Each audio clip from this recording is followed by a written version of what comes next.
मैंने बहुत बारी सोचा कि इस विषय पे बात की जाए कि नहीं, परंतु जिस जिस तरह के आंकड़े सामने आते हैं, तो उसको देख के लगता है कि इस पे ज़रूर हम सबको बोलना चाहिए, चर्चा करनी चाहिए, क्योंकि अगर हम इस पे नहीं बोलेंगे, तो किसी का भी नुकसान हो सकता है, जो हमारा करीबी भी हो सकता है। मैं बात कर रहा हूँ सुसाइड की या आत्महत्या की।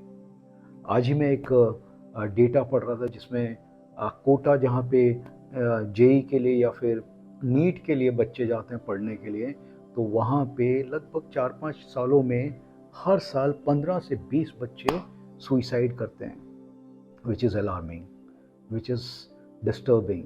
इसलिए इस पे बात करनी बहुत ज़रूरी है। क्यों हम लोग ऐसा एज अ सोसाइटी अलाउ करते हैं?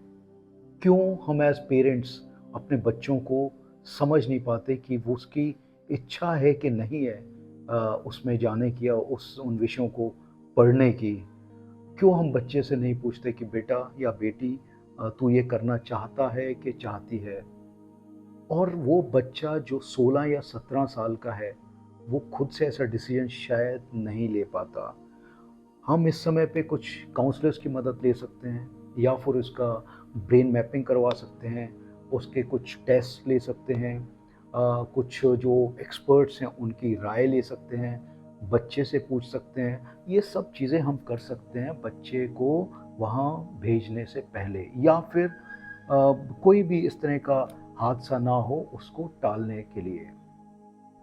अगर हम स्पेशली वहाँ की बात करें, कोटा जिसके बारे में इतना ज़्यादा मीडिया पे भी काफ़ी पढ़ने में आता है, कुछ एक्सपर्ट्स भी उसके बारे में बोलते हैं, तो जब वो बच्चा वहाँ पे जाता है, तो इतना स्ट्रिक्ट रिजीम है जो सुनने में आता है।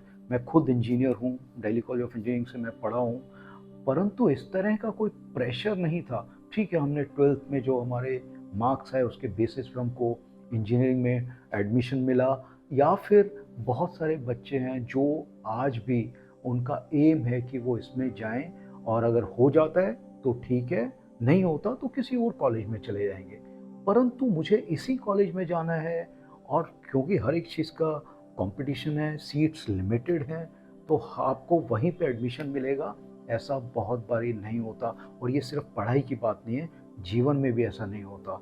आप समझेंगे कि मुझे 2 साल में एक बहुत एक्सपेंसिव कार खरीद लूँ, या फिर एक बड़ा घर खरीद लूँ, या ऐसा कर दूँ वैसा कर दूँ, ऐसा शायद नहीं होता। तो ये फैक्ट्स हैं लाइफ के, जिसके बारे में हमें खुद को पता होना चाहिए, और बच्चों को भी उसके बारे में बताने की ज़रूरत है। हम ओवरबर्डन ना करें बच्चे को कि तुझे ये करना ही है, ये किए बिना तू घर में वापस मत आना। आप जब इस तरह की प्रेशराइज़ करते हैं बच्चे को, और बच्चे को भी ये लगता है कि मेरे माँ-बाप ने मेरे ऊपर इतना पैसा खर्च किया है, मेरे ऊपर ट्रस्ट दिखाया है, तो मुझे ये करना ही है। तो ऐसी उस दुविधा में वो बच्चा मेहनत करता है। और ये यहाँ की बात नहीं है, ये सभी जगह पे मैंने देखा है कि अम, फ़ॉरेन में भी कई बार जब बच्चे पढ़ रहे होते हैं, तो उनके साथ भी कुछ इस तरह की घटना हो जाती है। वो उनको फ़ेल कर दिया जाता है, या मार्क्स उनके कम आते हैं, तो ये इस तरह का एक्सट्रीम स्टेप ले लेते हैं। तो ये इतना डेलिकेट चीज़ है कि इसके बारे में चर्चा करना, चर्चा होना बहुत ज़रूरी है। मैं बार-बार इस चीज़ पे बोल रहा हूँ। तो ये हम लोग कैसे कर सकते हैं? एक तो वहाँ के जो टीचर्स हैं, ये उनकी बहुत बड़ी ज़िम्मेवारी है, या जो डायरेक्टर्स हैं जो इतनी बड़ी-बड़ी क्लासेस चला रहे हैं, तो वहाँ पे वो बच्चे जो वहाँ पे पढ़ने के लिए आए हैं, उनके कोई पेरेंट्स हैं, उन्होंने एक ज़िम्मेवारी दी है आपको कि हम अपने बच्चे को भेज रहे हैं, तो ये सही सलामत एक या तो अच्छे कॉलेज में जाए, अगर नहीं तो कम से कम घर पे वापस चला जाए।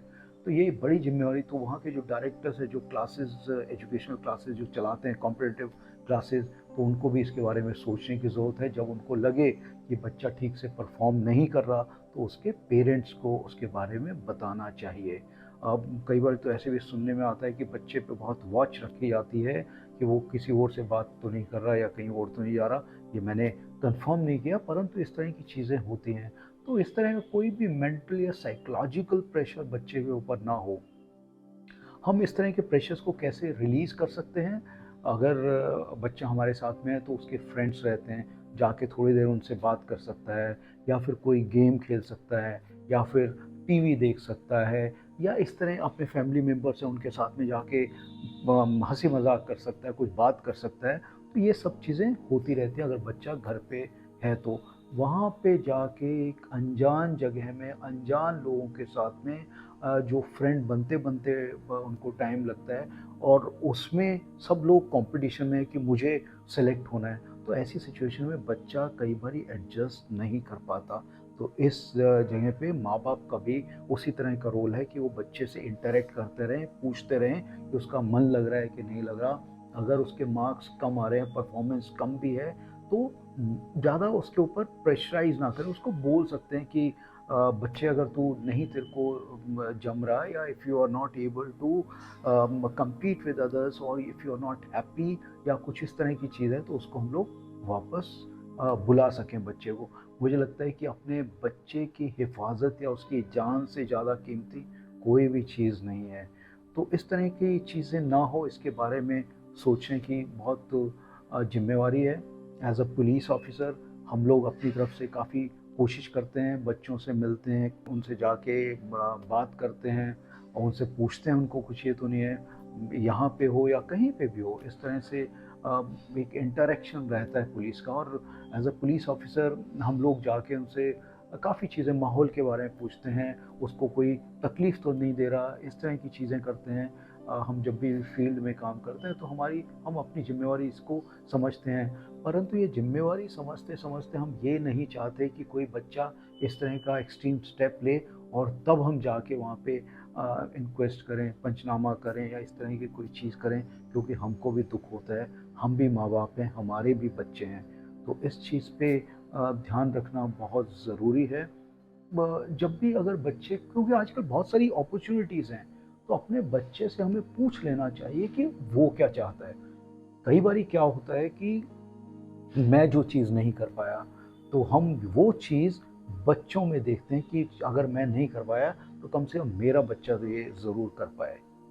इस चीज़ का आप दिमाग में बिल्कुल ना रखें, क्योंकि हर बच्चा यूनिक है, हर बच्चा डिफरेंट है। उसका काम करने का तरीका, उसका सोचने का तरीका, ये सब चीज़ें उसकी अलग हैं। तो हमारी तरफ से वो जैसा हम सोचते हैं वैसा बच्चा करेगा, ऐसा नहीं होता। तो ये चीज़ पे ज़रूर आप सोचिए। और बच्चों को मैं तो ये भी चाहूँगा कि आप बच्चों को कोई ना कोई गेम में ज़रूर डालिए, शुरू से ही डालिए। क्योंकि जब बच्चा कोई गेम खेलता है, specially outdoor games, indoor games में फिर भी बच्चा बैठ के जैसे चेस खेल रहा है, या मैं ये नहीं कहता कि वो खराब है, परंतु आउटडोर जब वो जाके मिट्टी में खेलता है, जब वो जाके दूसरों के साथ टीम में खेलता है, फॉर एग्जांपल क्रिकेट खेल रहा है, फॉर एग्जांपल फुटबॉल खेल रहा है, तो वो दूसरों के साथ में compete कर रहा है, वो एज अ टीम खेल रहा है, वो दूसरों के साथ में कोऑर्डिनेशन सीख रहा है, वो हारता भी है और वो जीतता भी है। और उसमें वो खुद मिल के जो है उसको जश्न भी मनाते हैं। जब हार जाते हैं तो उसके बाद में उसमें एनालाइज करते हैं कि क्या गलती रहेगी, हमको क्या इम्प्रूवमेंट करना चाहिए। और वो खेल के जब घर जाता है, दोबारा से पढ़ाई में लगता है, तो वो बिल्कुल फ्रेश माइंड से जाता है। तो इस तरह के ब्रेक्स जब बच्चों को मिलते हैं स्पोर्ट्स के ज़रिए, वो उसको स्ट्रॉन्ग बनाने में मदद करते हैं, ऐसा मेरा मानना है। मेरे दोनों बच्चे हमने शुरू से ही स्पोर्ट्स में रखा। मेरी बिटिया जो है स्विमर थी, और मेरा बेटा टेनिस खेलता था, और आज भी दोनों ये अपने गेम्स जो हैं आज भी खेलते हैं, दोनों पोस्ट ग्रेजुएशन कर रहे हैं। तो ये स्पोर्ट्स एक तो बहुत ही महत्वपूर्ण चीज़ है, उसके बारे में आप ज़रूर सोचें। सिर्फ पढ़ाई करते रहेंगे और उसमें एक्सेल करते रहेंगे, तो कहीं ना कहीं कमी रह जाती है। कहीं ना कहीं वो मेंटली जर्क्स को, जो लाइफ की डिफ़िकल्ट सिचुएशंस होती हैं, उसको एक सस्टेन करने की दिक्कत आती है लाइफ में, ऐसा मेरा पर्सनल व्यू है। तो मैं चाहूँगा कि आप कोई भी इस तरह का डिसीजन लें, जब बच्चे को दूर भेज रहे हैं, तो आप बहुत सारी चीज़ों में सोचें, उससे चर्चा करें बच्चे से कि वो कंपैटिबल है कि नहीं, उसको पसंद आने वाली है कि नहीं ये चीज़। हम सिर्फ अपने अपने डिसीजंस को उसके ऊपर थोपें नहीं, नहीं तो हमको भी बुरी सिचुएशन से गुजरना पड़ सकता है। So kindly think about it. बच्चे मासूम होते हैं, उनसे बात करना, उनसे उनको बताना, राइट डायरेक्शन देना हम सबकी जिम्मेवारी है। तो आप ज़रूर इसके बारे में विचार करें। Thank you.